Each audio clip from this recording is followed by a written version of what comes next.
Hello everyone. So this is our first lesson in biology of class 10 syllabus, that is your life processes. So basically this chapter is can be said to be composed of four subchapters or subunits where four life processes have been discussed in details. That is your nutrition, respiration, transportation and excretion. So before going to nutrition, today we'll be discussing about photosynthesis in this video. Just let us have a look at what is life process. Now any kind of characteristic which is shown by an organism with the help of which we can say that it is living, that kind of a character or feature can be said to be a life process. For example, we breathe, we respire, we reproduce, we grow. There is cell division, the organisms are made up of cells. So all these are features of living organism, and all these breathing, respiration, excretion, circulation, responding to stimulus and everything, these are life processes. So a sum total of all life process is an outcome of biochemical reactions going on in your body. So sum total of all the biochemical reactions of your body is called metabolism. And this metabolic reactions can be subclassified as anabolic reactions and catabolic reactions. Anabolic reactions are build-up processes. Build-up processes like you know that your body is made up of protein. So when you are growing, when your body is manufacturing proteins are big molecules which are formed by joining of smaller amino acids. So that is your anabolic reaction. Catabolic reactions are breakdown reactions where complex chemicals, biomolecules are broken into simple ones. Like suppose you are having food, you are digesting, you are taking in protein, you are taking in carbohydrate, starch. So all these will get broken into smaller and simple form. So that is an example of catabolic reactions. So and from chemical point of view, all these reactions are either oxidation reactions or reduction reactions. Now coming to nutrition, what is basically nutrition? Nutrition, you know, it's a process of providing nutrients to a living system. A living system, when it will take in nutrients in order to get energy to carry out different life processes. So for all life processes you need energy, and those energy will come from food. So the process of obtaining that food is called nutrition. Now if the organism is able to manufacture or synthesize its own food, that's called autotrophic nutrition. And if the organism is not able to manufacture its own food, then and they are obtaining food from ready-made sources, then it is called heterotrophic nutrition. Now in autotrophic, auto means self. So depending on the source of energy with the help of which food will be manufactured, autotrophic nutrition can be photoautotrophic, where the source of energy is light, and if the source of energy is some chemical reactions going on, then it is chemoautotrophic. So mostly photosynthesis is photoautotrophic nutrition, which is found in all the green plants and blue-green algae and all. Heterotrophic can be further classified into three types: holozoic, saprotrophic and parasitic. I'll be discussing all these in details when we'll be discussing heterotrophic nutrition. So when we are talking about autotrophic nutrition, the process which comes to our mind is photosynthesis. So you have got photosynthesis right from class 7 onwards. In class 7 also you got photosynthesis, so little bit more. So what is photosynthesis? It is the process by which green plants can synthesize their food. Though I've written green plants, obviously blue-green algae, cyanobacteria is also carrying out photosynthesis. You have got diatoms, which belongs to actually kingdom Protista, that also performs photosynthesis. So all those which can synthesize their food by using carbon dioxide and water in the presence of chlorophyll and sunlight. So four basic requirements: carbon dioxide, water, chlorophyll and sunlight. So there's the basic reactions of photosynthesis. You can balance it out. Carbon dioxide plus H2O in presence of sunlight and chlorophyll gives you your glucose plus oxygen plus water. In biology, balancing does not play so important role. You don't have to do if you cannot. So now when we discuss the case of photosynthesis, suppose there's a leaf if you observe a leaf on two sides, suppose there is a leaf, if you observe a leaf on two sides, just like my skin tone, you can see this side is dark and this side is light. Similarly, if you observe a leaf, the upper side of the leaf is dark green in color and the lower side of the leaf is light green in color. You pluck out any leaf and you observe, you will find the upper surface is dark green, lower surface is light green. And green color, you know, is due to presence of which pigment? Chlorophyll. Now we will see how the parts of the leaf in a cross section, and so after that we'll understand why this difference in the color.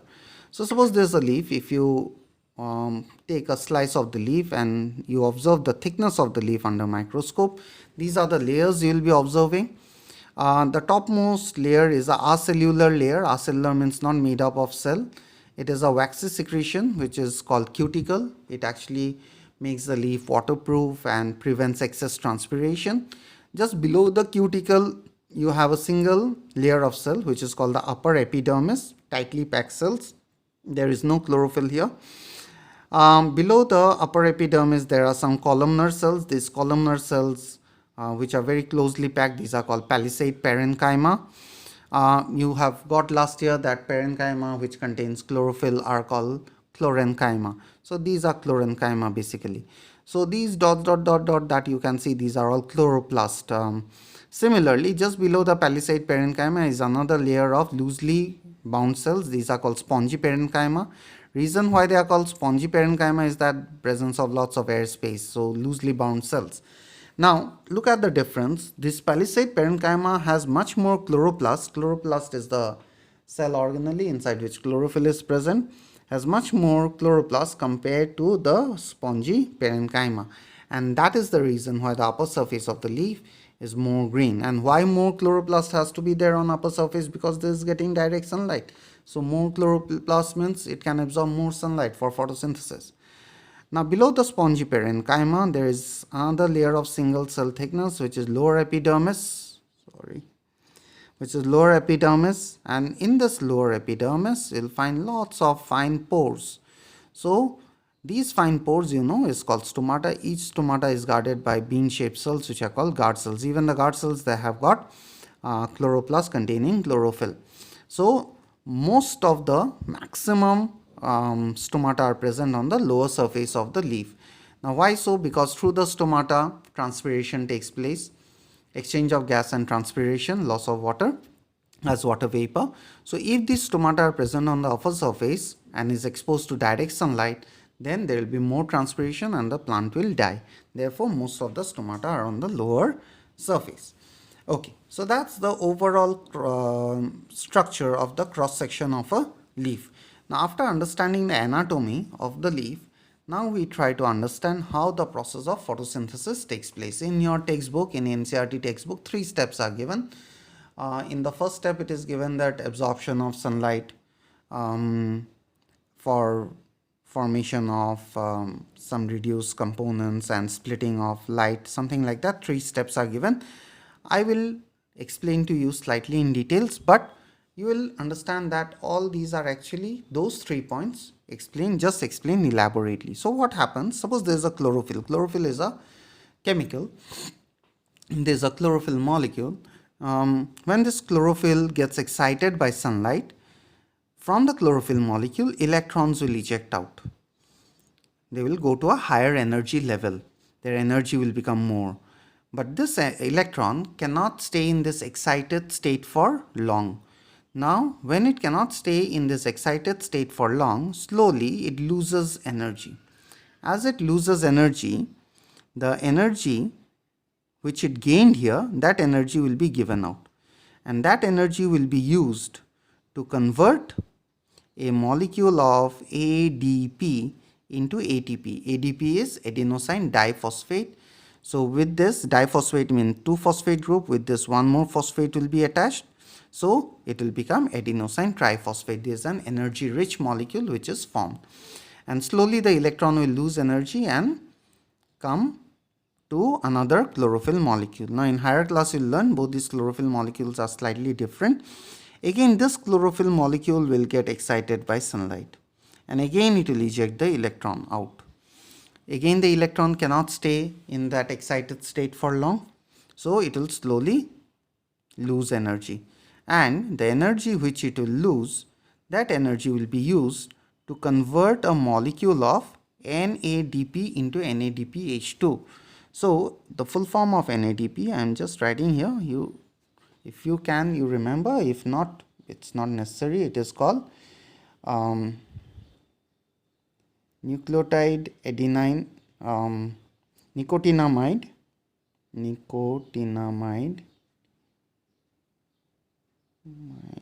it's an amide adenine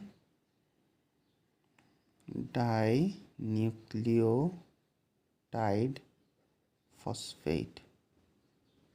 So the full form of NADP is nicotinamide adenine dinucleotide phosphate. It's a biomolecule which is present in the cell. You don't have to worry, you don't have to think that from where it is coming. It is present in the cell. That will get converted into NADP. Now this getting converted into NADPH2 means what? Hydrogen is getting added. That means there is reduction. So in your book, one point is given that the carbon dioxide is reduced to glucose. I will come to that. Okay. So what is happening? I'll once again quickly repeat. Chlorophyll molecule absorbs sun energy. It ejects energy to higher electron to higher energy level.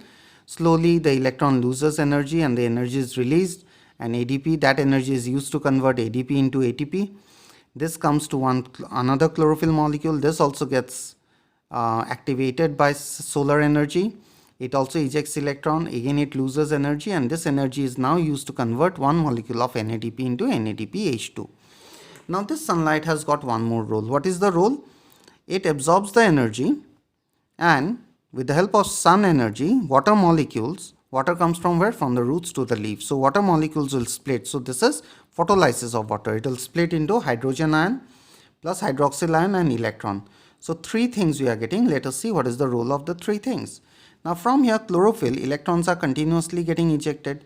So if from a molecule electrons are continuously ejected, then that molecule will get destroyed. It will cease to exist. But chlorophyll does not get destroyed. That means what? It should get a continuous supply of electron. From where it gets? From here. So after splitting of water, electrons are continuously being supplied to the chlorophyll molecule. Now here we have seen NADP combines with hydrogen ion to form NADPH2. So from where this hydrogen ion comes? It comes from here. So this hydrogen ion of water, it will go here, and this OH which was left. So जैसे कि यहाँ पे एक OH निकला है एक H2O से, so दूसरा एक H2O से और एक OH निकलेगा. So two OH will combine, and you see the underlined part, it will form H2O, water molecule, and one atomic oxygen. So just like from 2 OH we have got one oxygen atom. Similarly from another 2 OH another oxygen atom will be formed. So two oxygen atom will combine to form oxygen gas, and this is the oxygen gas that we get here, and this is the water which is released. This water is metabolic water. It is not the water which is absorbed by the roots. The water which will be absorbed by the roots, it will be broken by photolysis, and this water which will be formed during the reaction, it will be released out, whatever. So this is the reaction which occurs in presence of sunlight. Therefore this reaction is called light dependent reaction. It's called light dependent reaction. So because it is occurring with the help of sunlight. So what we get here, we get oxygen मिला हम लोग को, water भी मिल गया. We saw the role of sunlight and we saw the role of chlorophyll. Okay.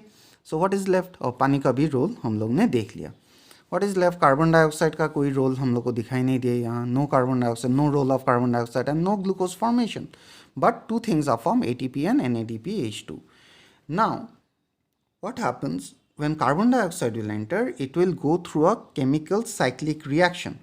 Now I have written it very simply, but you should remember, children, this cycle, which is called Calvin cycle, it is the most complex biochemical reaction in the entire biological system.